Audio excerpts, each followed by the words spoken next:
Donc il est 16h01, on va commencer. Donc on a, voulu organiser ce webinaire pour faire un retour d'expérience, sur, un projet qu'on a mené là depuis, 1 an, avec Osama, qui est, le déploiement d'une solution, de suivi technique du patrimoine et on voulait, vous montrer le déroulé et les éléments sur lesquels on s'était, appuyés.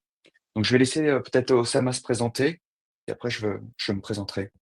OK. Bah, Oussama El Badawi, moi je suis le responsable adjoint du service maintenance chez Aliad Habitat et j'avais en charge la gestion, du projet, du déploiement d'une nouvelle, plateforme, entre guillemets «supervision» pour gérer nos équipements.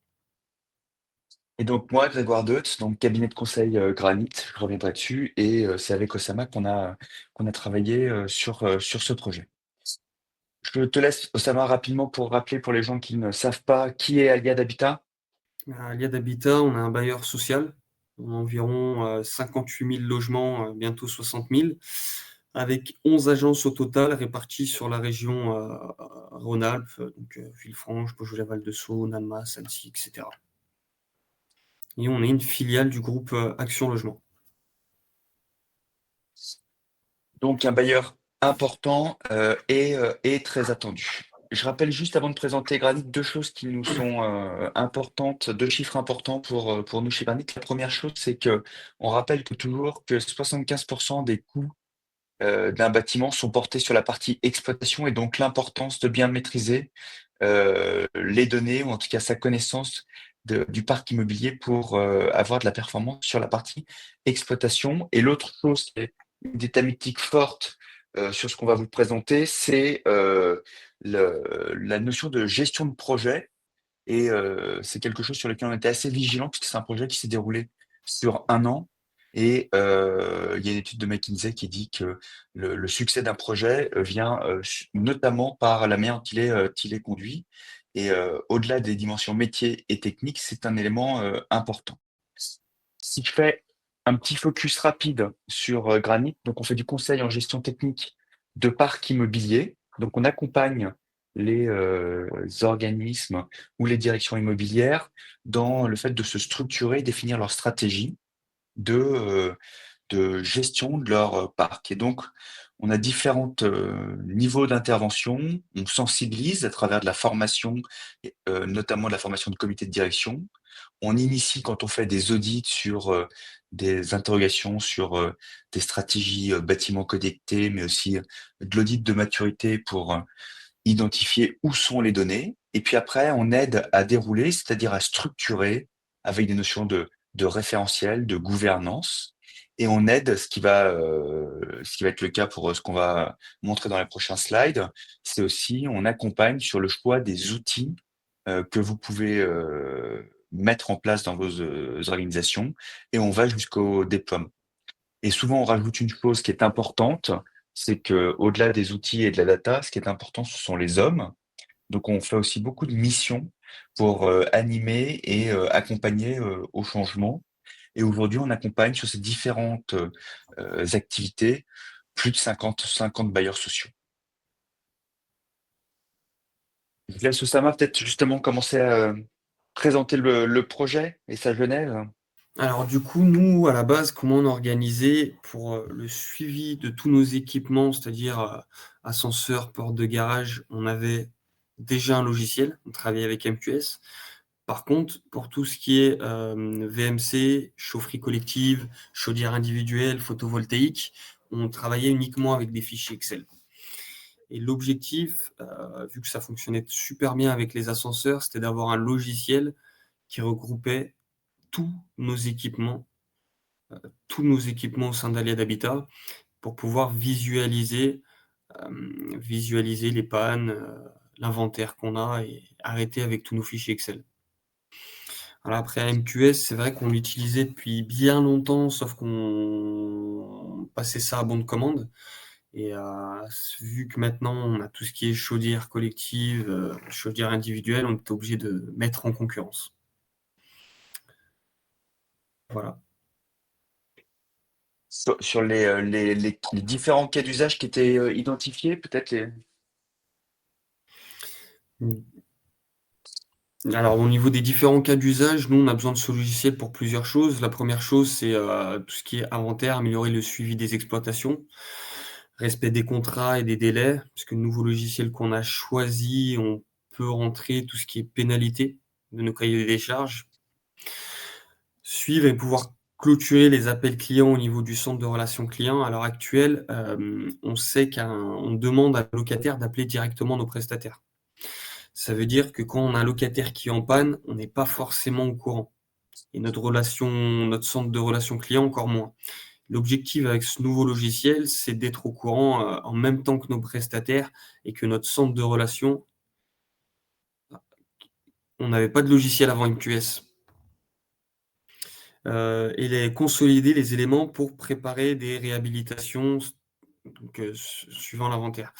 Et je me suis peut-être mal exprimé, mais nous, avant, on fonctionnait avec MQS uniquement pour les ascenseurs et portes de garage, et maintenant, on est passé avec vis-à-vis. Ensuite, c'est faciliter l'accès aux informations pour l'ensemble de l'entreprise, donc que ça soit le territoire, que ça soit le service maintenance, le CRC, nos prestataires.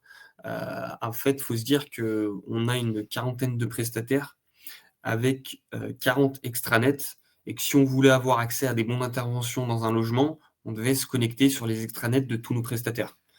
Donc là, l'objectif, c'est de réunir tous ces extranets en un seul et même logiciel pour faciliter l'accès aux informations contractuelles, au suivi des performances aussi pour l'astreinte. Et pouvoir avoir des tableaux de bord personnalisés en fonction des personnes. C'est-à-dire que le CRC n'aura pas le même tableau de bord que moi-même, que notre responsable ascenseur ou que notre directeur.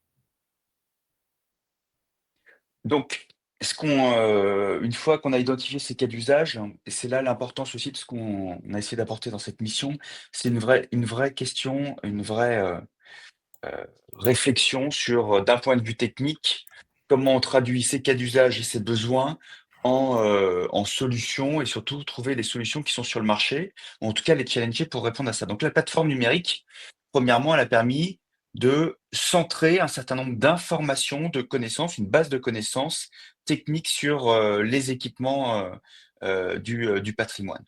La deuxième chose, c'est ce qu'a dit Osama, c'est qu'on cherchait aussi un outil qui nous permette de définir des tableaux de bord avec des indicateurs par type de lot technique, d'accord, par secteur géographique, d'accord, et aussi selon le type de contrat. Et après, vous allez retrouver ici tous les composants techniques qu'on a traités, donc autant de marchés et d'exploitants, donc du chauffage collectif, la chaudière individuelle, le photovoltaïque, la ventilation, les ascenseurs et les portes automatiques. Et à chaque fois, on s'est attelé à suivre ce qu'on appelle des données de GMAO, qui sont des remontées des données d'intervention, de dépannage ou de maintenance sur chacun des lots techniques, d'accord? Et pour certains d'eux, on avait aussi un enjeu de remonter des données d'objets connectés, puisque si on prend le cas de la ventilation, Aliad a quasiment 2000 caissons connectés.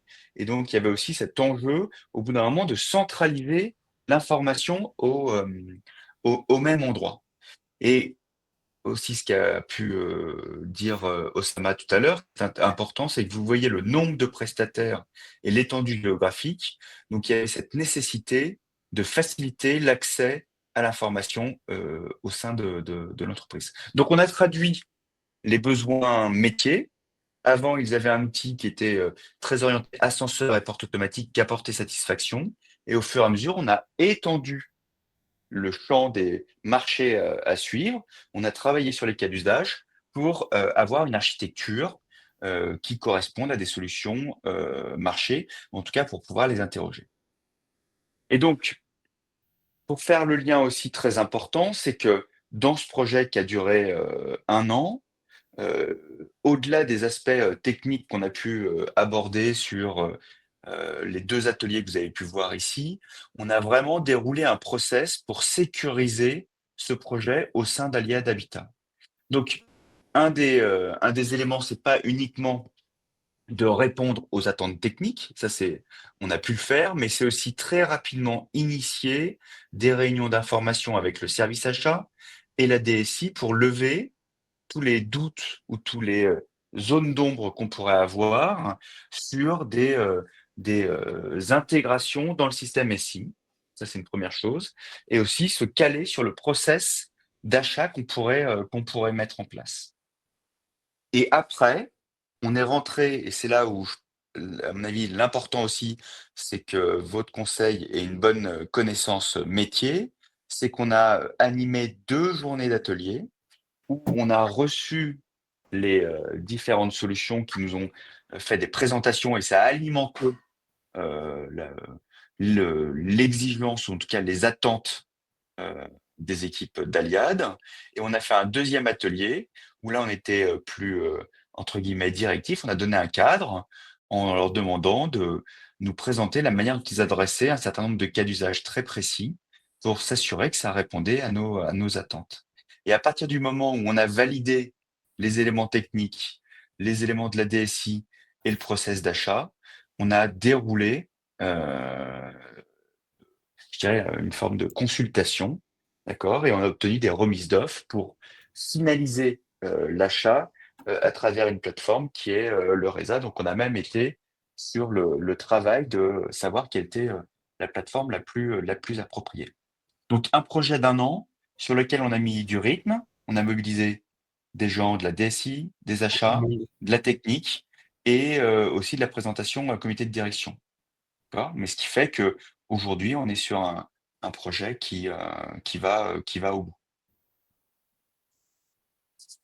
Le dernier point, peut-être 5 choses, 5 éléments importants sur notre tour d'expérience, puisque on a contractualisé, on est en cours de contractualisation.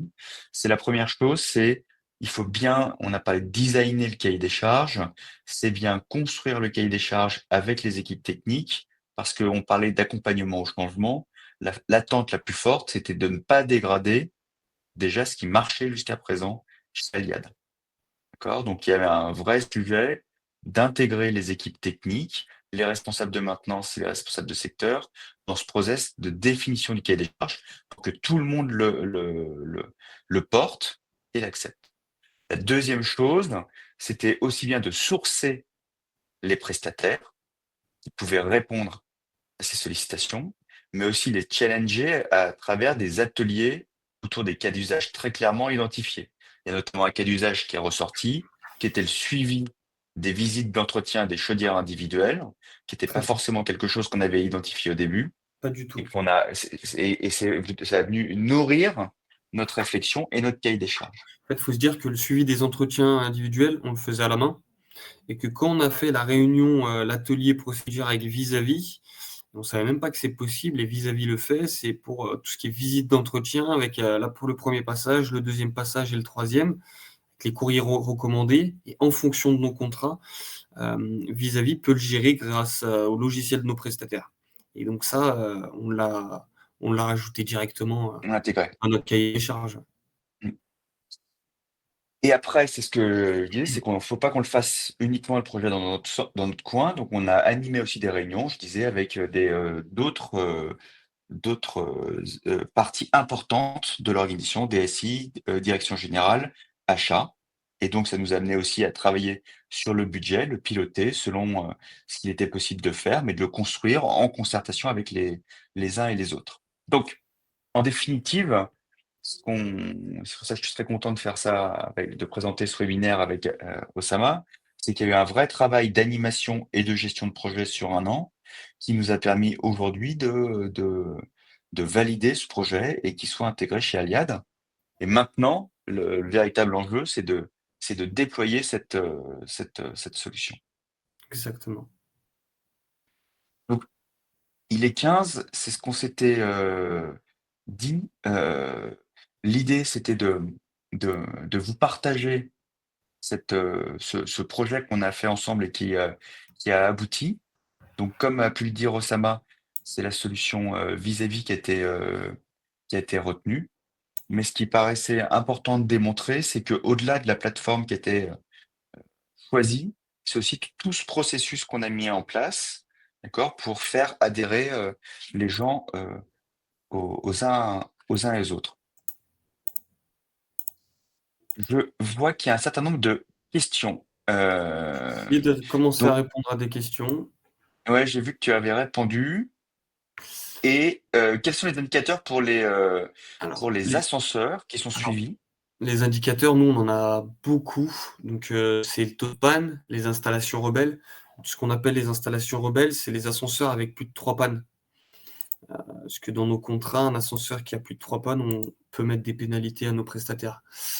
Le nombre de pannes par intervention, le nombre de pannes par résidence, en fonction, on peut regarder en fonction des mois. On calcule aussi le taux de disponibilité, le temps moyen d'intervention de nos prestataires, la durée de enfin, la réactivité de nos prestataires. Qu'est-ce qu'on peut avoir d'autre? C'est à peu près tout, hein. Après, tout ce qui est visite d'entretien. Donc nous, dans nos contrats, c'est 7 semaines. Et donc on vérifie grâce, enfin avant on le faisait avec MQS et on va le faire maintenant avec Vis-à-vis, si le prestataire passe bien toutes les 7 semaines. Ce qui est important, en tout cas, 3 pannes par an. ce qui est important, c'est qu'il y ait bien un effet miroir entre ce que vous avez rédigé dans votre contrat d'entretien et ce qu'on va retrouver dans la plateforme. Donc ça, c'est aussi un élément, c'est-à-dire que quand on s'est lancé dans ce projet de plateforme, on s'est aussi attaché à regarder ce qu'il y avait de demandé dans les contrats.